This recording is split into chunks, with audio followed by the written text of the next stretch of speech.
RCB மேலே case போட்டிருக்க Chennai super Kings, table டாப்பில் போய் உட்காந்துருக்கிற ஆர்சிபி அண்ட் விராட் கோலி, இந்த மாதிரி பல விஷயங்கள் ஆர்சிபி வெஸ் லக்னோ சூப்பர் ஜெயன்ஸ் போட்டியில் நடந்துருந்துச்சு. இது இல்லாமல் இந்த போட்டியோட மேன் ஆஃப் த மேட்ச் கொடுத்ததுலையுமே ஒரு கான்ட்ரவர்சி ஏற்பட்டிருந்துச்சு. இந்த மாதிரி பல விஷயங்கள் ஒரு போட்டியில் நடந்துருந்துச்சு. இது எல்லாத்தையும் டீகோட் பண்ணுறதுக்காக தான் இந்த video. So welcome to IPL decoding with Nitish. IPL 2026 23வது போட்டி ஆர்சிபி வெஸ் லக்னோ சூப்பர் ஜெயன்ஸ். ஸோ இந்த போட்டி சின்னசாமி ஸ்டேடியமில் நடந்துருந்துச்சு. இந்த போட்டியில் நிறைய விஷயங்கள் நடந்திருக்கு. ஃபஸ்ட்டு நான் போட்டியோட ரிசல்ட்டை சொல்லிடுறேன், அதுக்கப்புறமா என்னெல்லாம் நடந்துச்சு அப்படிங்கிறத உங்களுக்காக இந்த வீடியோவில் நான் மென்ஷன் பண்ணி டீகோட் பண்ணிடுறேன். இந்த போட்டியை பொறுத்த வரைக்கும் ஃபஸ்ட்டு பேட் பண்ண லக்னோ சூப்பர் ஜெயன்ஸில் யாருமே சரியாக ஆடல.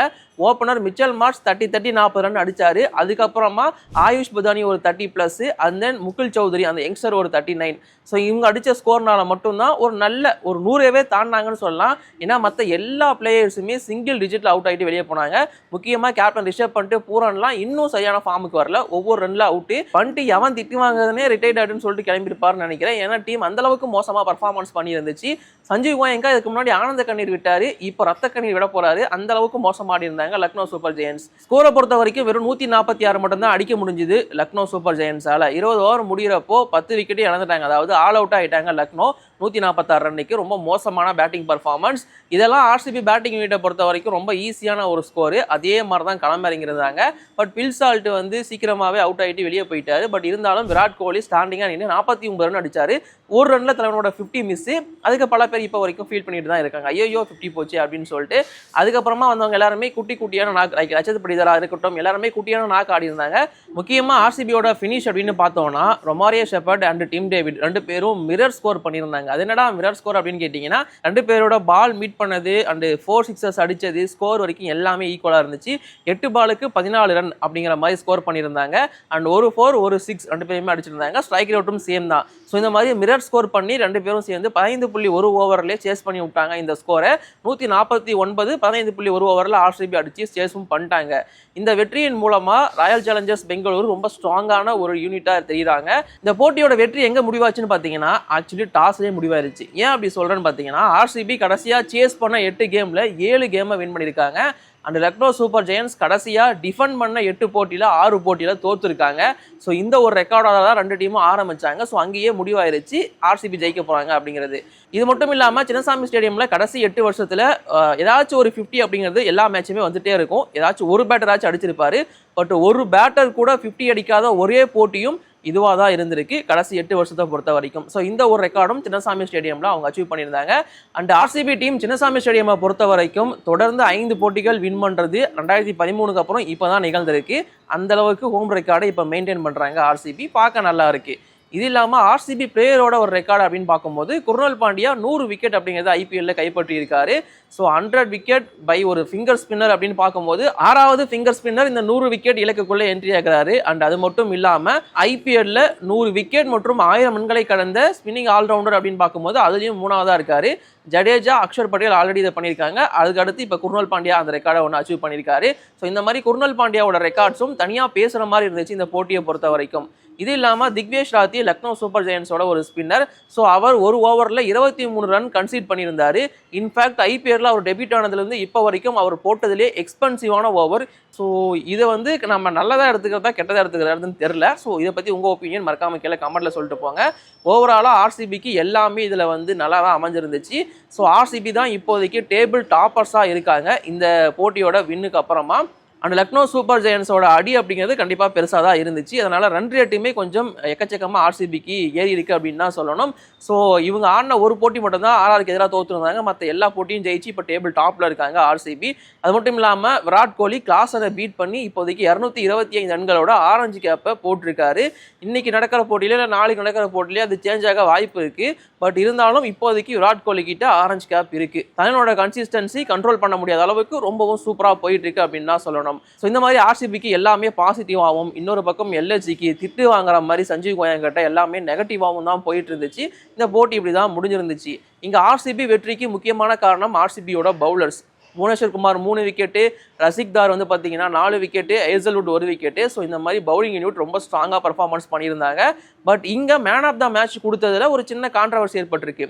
என்னன்னு பார்த்தீங்கன்னா ஒரு விக்கெட் எடுத்த ஹேசல்வுட்டுக்கு man of the match award கொடுத்துருந்தாங்க. இன்ஃபேக்ட் ஆர்சிபியை பொறுத்த வரைக்கும் 4 டிஃப்ரெண்டான வின்னர்ஸ் இருந்திருக்காங்க 4 போட்டிகள்லையுமே. ஃபர்ஸ்ட் மேட்ச் ஜேக்கப் டபி, அப்புறமா Tim David and then Phil Salt, இப்போ ஹேசல்வுட் 4 டிஃப்ரெண்டான player of the match award வாங்கின பிளேயர்ஸ் இருக்காங்க. ஒவ்வொரு மேட்ச்லையும் ஒரு ஹீரோ உருவாயிருக்காங்க. ஸோ இது ஆர்சிபிக்கு நல்ல விஷயம் தான். பட் இருந்தாலும் இந்த லக்னோக்கு எதிரான போட்டியில் ஹேசல்வுட்டுக்கு மேன் ஆஃப் த மேட்ச் கொடுத்தது வந்து நிறைய பேருக்கு ஏற்றுக்க முடியல. இன்ஃபேக்ட் இதை ஒரு சின்ன கான்ட்ரவர்சியாவே பேசிட்டு இருக்காங்க. காரணம் என்ன அப்படின்னு பார்த்தீங்கன்னா, ஸோ ஹேசல்வுட் 4 ஓவரில் 20 ரன் கொடுத்து ஸோ ஒரு விக்கெட் அப்படிங்கிறத எடுத்திருந்தாரு. ஒரு விக்கெட் எடுத்த ஹேசல்வுட்டுக்கு பிளேயர் ஆஃப் த மேட்ச் அவார்ட்னா 4 விக்கெட் எடுத்த ரசிக்தாருக்கு ஏன் அது கொடுக்கல அப்படிங்கிறத எல்லாரோட கேள்வி.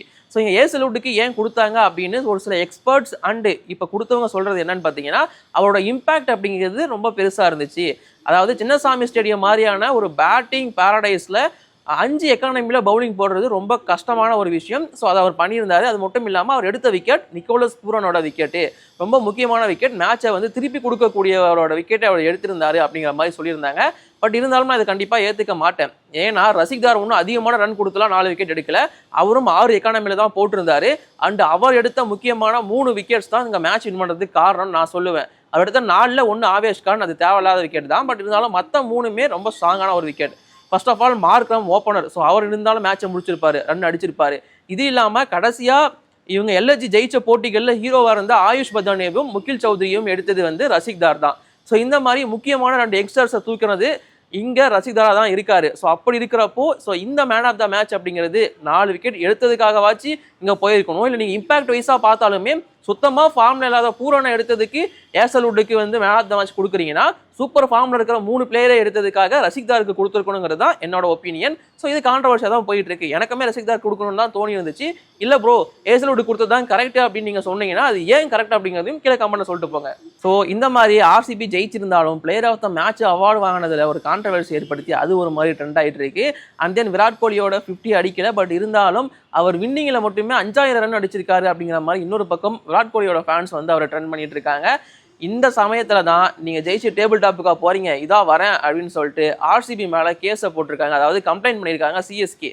ஆர்சிபினா ஆர்சிபி டீம் மேலே கிடையாது, ஆர்சிபியோட டிஜே மேலே கம்ப்ளைண்ட் பண்ணியிருக்காங்க சென்னை சூப்பர் கிங்ஸ். என்ன ரீசன் உங்களுக்கே தெரிஞ்சிருக்கும். ஸோ சின்னசாமி ஸ்டேடியமில் ஆர்சிபி சிஎஸ்கே போட்டி நடந்துச்சு. அப்போது சிஎஸ்கே பிளேயர்ஸ் அண்ட் ஃபேன்ஸை கலாய்க்கிறதுக்காக டிஜே வந்து இந்த இட்லி தோசை அந்த சாங்கை ப்ளே பண்ணியிருப்பாரு. ஸோ இது அப்போவே பல பேருக்கு ஹர்ட் பண்ணியிருக்கோம். ஸோ இங்கே முக்கியமாக சிஎஸ்கே மேனேஜ்மெண்ட் அதை பற்றி பேசாமல் இருந்தாங்க. பட் இப்போது பிசிசிஐ கிட்ட கம்ப்ளைண்ட்டை ரைஸ் பண்ணியிருக்காங்க அந்த டிஜே மேலே. ஸோ இந்த மாதிரியான பாட்டு அப்படிங்கிறது ஒரு இனவெறியை தூண்டக்கூடிய ஒரு செயல். அது மட்டும் இல்லாமல் இது ஒழுக்கமற்ற செயல் அப்படிங்கிறது ஸோ சிஎஸ்கே வைக்கிற கம்ப்ளைண்ட்டாக இருக்குது. கண்டிப்பாக இது ஏற்றுக்கக்கூடியது தான். ஏன்னா இந்த மாதிரியான பாட்டு வந்து ஸோ ஸ்போர்ட்ஸுக்குள்ளே ப்ளே பண்ணுறாங்க அப்படின்னா இது 2 ஸ்டேட்டுக்குமான வாராக மாற்றி விட்ருவாங்க. ஸோ இந்த மாதிரி டிஜே போகிற போக்கில் கலாய்க்கிறங்கிற பேரில் ஒன்று போடுறாரு இல்லையா, ஸோ அது பெருசாக வெடிக்க வாய்ப்பு இருக்குது. இதை கண்ட்ரோல் பண்ணோம் அப்படின்னா ஸோ இந்த மாதிரியான கேஸ் ரொம்பவும் முக்கியம். ஸோ இப்போ பிசிசிஐ கிட்ட சிஎஸ்கே கம்ப்ளைண்ட் பண்ணியிருக்காங்க. என்ன நடக்க போகுது அப்படிங்கிறத, இல்லை பிசிசிஐ இதுக்கு என்ன எடுக்க போகிறாங்க, என்ன சொல்யூஷன் கொண்டு வர போகிறாங்க அப்படிங்கிறதெல்லாம் நம்ம பொறுத்திருந்து பார்ப்போம். கண்டிப்பாக டிஜேக்கு ரெஸ்ட்ரிக்ஷன்ஸ் அப்படிங்கிறது போடுறதுக்கான வாய்ப்பு ரொம்ப அதிகமாக இருக்குது. முக்கியமாக இந்த டிஜே பேன் ஆகவும் வாய்ப்பு இருக்குது அப்படின்னு எக்ஸ்பெக்ட் பண்ணுறோம் சின்னசாமி ஸ்டேடியமோட டிஜே. இது இல்லாமல் இன்னொரு அப்டேட் இருக்குது. எஸ்ஆர்ஹெச்சுக்கு இது ஹாப்பி நியூஸ் தான். எஸ்ஆர்ஹெச்சோட மெயின் கேப்டன் வந்து பேட் கமின்ஸ் தான். பேட் கமின்ஸுக்கு ஆஸ்திரேலியா கிரிக்கெட் போர்டு வந்து கிளியரன்ஸ் கொடுக்காம இருந்தாங்க. பிகாஸ் அவருக்கு வந்து ஸ்ட்ரெஸ் இஷ்யூ இருக்குது, அது இருக்குது, அவர் ரிகவர் ஆகலாம் அப்படிங்கிற மாதிரி நிறைய விஷயங்கள் போயிட்டு இருந்துச்சு. பட் இப்போ கடைசியாக எடுத்த ஸ்கேனிங்கில் தலைமை வந்து ஓகே, அவரால் பவுலிங்கும் பண்ண முடியும், பேட்டிங்கும் பண்ண முடியும், இஸ் ஃபுல்லி ஓகே அப்படிங்கிற மாதிரி ரிப்போர்ட் வந்திருக்கு. ஸோ அதனால் 17 ஏப்ரல் அன்னைக்கு வெள்ளிக்கிழமை வந்து பார்த்தீங்கன்னா பேட் கமின்ஸ் வந்து எஸ்ஆர்ஹெச் டீமில் ஜாயின் பண்ணிடுவார் அப்படின்னு சொல்லியிருக்காங்க. ஸோ எஸ்ஆர்ஹெச் கரெக்டாக இருக்காங்க. ஏன்னா 18ஆம் தேதி சிஎஸ்கே போட்டி இருக்குது. அதற்காக பேட் கமின்ஸை ரெடி பண்ணி களமிறக்கி விட போகிறாங்க. ஸோ இப்போதைக்கு அதுதான் ஹாட் டாபிக். பேட் கமின்ஸ் அரைவாக போகிறாரு ஐபிஎல் 2026க்கு. ஸோ இதை பற்றி உங்கள் ஒப்பீனியன் மறக்காம கீழே கமெண்ட்டில் சொல்லுங்கள். அடுத்த வீடியோவில் நம்ம சந்திக்கலாம். இப்போதைக்கு நான் கிளம்புறேன். Bye by.